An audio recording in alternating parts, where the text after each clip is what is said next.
We are 10 years away from the edge of the biggest crisis humanity will ever face. No ifs, no buts. Left unchecked, it will happen in our lifetime. And it's the actions that we take tonight, tomorrow, in the coming days and weeks, and crucially over that next decade, that will determine the course of history.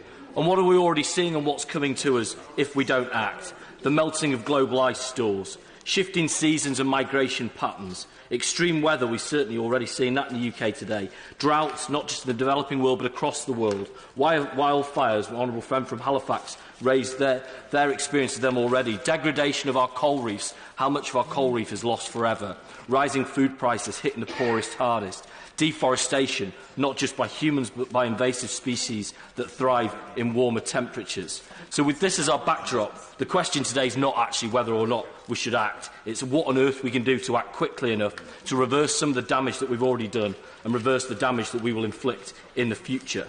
Because this is fundamentally an issue of global justice.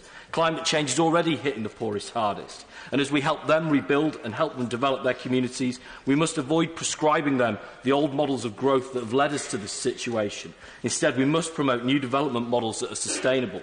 That's why we on this side are committed to stop aid spending on fossil fuels, and I hope the government will meet us in that commitment. I want to speak very briefly about protest and say to those who laugh and joke at the millions of school children and street protesters who have taken part in climate strikes and brand them as truants or virtue signallers, I say this: you are on the wrong side of history and we will act without you. And frankly, look at this debate today and look how subscribed it's been. They've clearly got our attention.